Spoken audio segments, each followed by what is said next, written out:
Emma, hi. You're neither male nor female, right? That's true. I identify as non-binary, which means that I'm neither male nor female, and correspondent to that, I use the they, them pronoun. And you say gender roles are damaging our society, so we need to think very carefully about language, yeah? Yes, so a lot of our social selves are codified and cultured in the language that we use. We really use it to construct our entire society.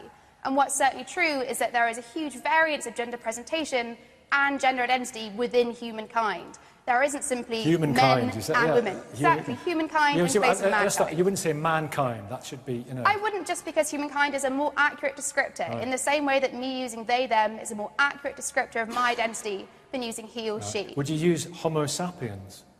I very rarely in my life use scientific language to describe the people I work with. Wise man, it means. OK. But I mean, it's something, do we need to think about that? I think we should be thinking about the evolution of language to support gender neutrality. Yeah, got you. And that's for a number of reasons. The first of which is that it stops this assumption that either the most important people in the room are men or that the only people in the room are men. And secondly, it does include that wider spectrum of gender. There's an excellent quote by German linguist Louisa Pusch, who says that gender and language should be both comfortable and fair. And she was referring to German, which is one of the most strictly gender-codified languages in Europe. German. And English is not... What's happening in German? So German has a grammatical gender and a gendered pronominal system. So they use gendered pronouns and they have gendered nouns, and that's supported by the wider grammar of the language. But actually the German state is encouraging lecturers, professionals and industry to use gender-neutral language. God, a great example been back. is in students. Well, so in universities, a bit like the University of Hull, universities in Germany, their lecturers are using gender-neutral language to refer to students because it's inclusive of everyone and gives that space for trans people who are neither male nor female. Yeah, it's a matter, Andrew, it's a matter of courtesy, this, and sensitivity, isn't it? Courtesy is all very well. I mean, you're describing encouraging people to use certain words. My problem is when words are policed. When language becomes police, that is my problem. I mean, look, we can all go back to those sorts of things, humankind or mankind. I mean, those are sort of interchangeable now. They're synonymous anyway. We're talking about when people actively, and it is a minority of activists, it really is a minority, seek to have people disciplined or sacked because they refuse to use language that they are imposing. That's not the evolution of language, that's the imposition of language, and I think that's problematic. I think it really depends on the context. So you may, for example, be perfectly grammatical. But I wouldn't say, you hear what it said. That's rude, isn't it? Yeah, I would say that it is dehumanising. It shouldn't ever be a voice for the entirety of the trans community. Some people may self-select to use it, but it in general is quite a dehumanising approach. Isn't this actually bad for women? The suffragettes would be appalled about this, wouldn't they? Well, they want women to be noticed. They want women to be out there. They want women to achieve and for other women to know that they have achieved. It's really about something. What about people who are non-binary? What about people who are gender fluid? We're all male and female. We've always... Yes, of course, we're all male and female. There are what about transgender people? There are a tiny minority of people who have intersex conditions, and there are a tiny minority of people who have some condition where they may have a female brain and a male body. Apart from this, we are all male and female, and the attempt to suggest that there is a third gender is, as far as I'm concerned, it's an ideological and a political project. It doesn't exist. The words male and female have existed throughout history, throughout the world. They refer, men are people who have penises, women are people who have vaginas. It's as simple as that. I would absolutely refuse to refer to this woman here, who's clearly a woman, as a they, because for me that would be imposing an ideological political system. Because she is. If everybody watching this programme can see that she is a woman.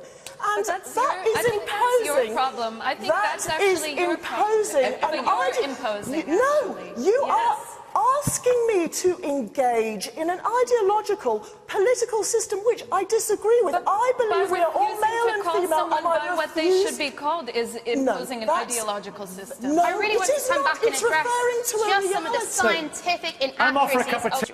Your respect for me is already diminished if you insist that I ascribe to some ideology of third gender which I do not agree with. If this he and she is socially constructed. How come everybody watching this, everybody in the audience, can basically identify male and female just by looking? Occasionally there are people who are more difficult to identify, and we try to be tactful, but it's not just socially ascribed. It relates to a physical reality reflected in our voices, our appearances, in all kinds of ways. Isn't life a great spectrum? No? Don't you think? Someone must agree with me. Who wants to say something? You want to say something in a grey jumper. They want to say something. They, yeah. Are you they, or do I say she wants to say something? I am a female. That's my belief system. Do you want me to say she wants to say something? And that is fine. However, the idea that you're saying that if this person chooses to say that they are they, that you can't engage with that because of your belief system. We live in a culture where lots of people have lots of different beliefs, as is very, very clear on today's show. We cannot say, I have this belief system, so therefore I'm going to impose it on everyone. In this, you can't do that. Like, she has a particular... They have a particular... There we go. Look, at least I accept that. You know, this idea that there is an imposition of it, some people might say, well, when councils are doing it, or when universities are doing it, it is something of an imposition. And some people might be afraid to embark upon a sentence and then walk through eggshells until they get to the end of the sentence in case they say the wrong thing. And so it's not exactly liberating, it's constricting, isn't it? Well, it's liberating people that are vulnerable. Peter, now you work for the Daily Telegraph. I want your mission next week to go to the Telegraph and to convince the editor to use gender-neutral language from now on. Nicky, How will that go down? The truth is, the Telegraph pretty much does use gender-neutral language. It doesn't use they, but it uses firefighter and it uses chair. Truth is, language is organic. It reflects the society that it comes out of. And you can impose bits of it, but ultimately, is they going to stick as a personal pronoun for one person? I kind of doubt it, because actually, that's not how most people see the world. And I think, you know, we're kind of right on the margin here. I'm father of 2 daughters. I think, actually, firefighter is better than fireman. Yeah. My 2 girls, if they want to work in the fire service, terrific. Because it's accurate. Yeah, I mean, I don't think we should get too hung up. If you want to tie yourself in knots, ultimately, the arbiter of whether that works or not will be the way people use language, and they will accept it or reject it on a basis of common sense, because there's nothing more utilitarian than language. And quite happily... Belinda. We mustn't lose sight of the fact that language does refer to a reality. As a writer, I'm very aware of this. It's very important. He, she refers to a male and female reality. And I think that there is something very serious at stake if we really do start eroding concepts of male and female, which I believe is happening. Today, I do hon, han eller hen idag. That's not something I always have to say, but it would be good to know today for the film. Ska jag säga hon eller hen? Just Mika, okay. The gender-neutral pronoun hen is now commonly used by most Swedes, and government-funded gender-neutral kindergartens often spark controversy in the foreign press. With recent victories for the trans rights movement and more young people defining something other than male and female than ever before, I'm curious to find out what it's like to grow up without the gender binary. This is Nico. Hello. This is Margareta, and nice this to meet is you. Mika. Margareta is my partner's mother. And how old is Nico? Nico's 2.5. And Mika is... Almost 5.5. Mika and Nico were both assigned male at birth, but in this family, the sex you were born with does not dictate your gender identity. It's like they can just play with whatever toys they want, and you would never dictate what those toys were. No, absolutely not. So they both have a lot of cars, and they both have dolls, so whatever they're interested in. I can understand that there may be some things that are new and harder to understand. What do you think those things are? Well, specifically to do things like gender. Wow, check this out. Go ask Mama what she thinks. When Mika's wearing dresses, and because Mika has very, very long hair, most people assume that Mika's female. If someone called Mika female in front of Mika, would you correct them or intervene? No, we've never corrected anybody. In fact, if people call Mika she, we might go with that too. We use he for them. Sometimes it's mixed. And it depends, you know, because in Sweden we have hen, the gender-neutral pronoun in Swedish. Kåre is actually the only other kid we know in Örebro who was assigned male at birth, who also has long hair and wears dresses. I would say nearly 99% of all people that we meet say that he is a girl. Now he has started to say that he's a girl. And the other day he's a boy and sometimes he's a cat. Tjej! Att du tycker att du är det, men när brukar barn och kompisar fråga dig om du är en tjej? Liksom, men idag är jag en kille. Idag är du en kille? Okej. Men efter jag har varit en kille, då är jag en tjej igen. När jag är tjej, då är jag en flicka. Would you like to have hair that short? No. Why not? Hold still.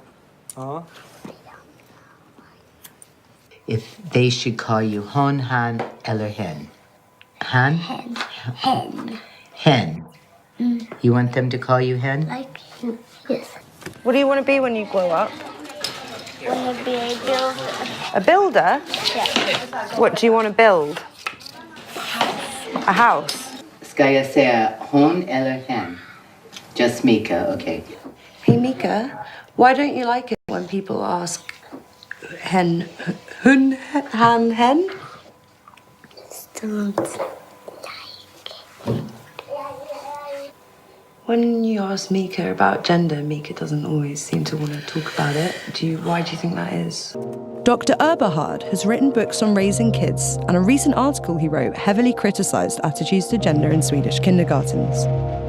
Why do you disagree with the Swedish government's recommendation that schools do not reinforce gender norms? I think it's damaging because it tells us that behaviors that are typical for boys, typical for girls, is problematic. It's a brainwashing strategy that you are eradicating sex differences, which I do oppose. The problem today in Sweden is with the boys. Our boys fail in school, not the girls. Our boys are committing suicide, not the girls. So the problem today in Sweden is with the boys. If you have this law that you should treat boys like hens, it implies that you should not behave like the boy you were born to be. I hope that when Mika feels that he's really a man later, that he has no problem to be a man then. Sleeping Beauty says no. Yeah. Lesbian mums. Our boys are committing suicide, not the girls. Our boys fail in school, not the girls. Our boys are committing suicide.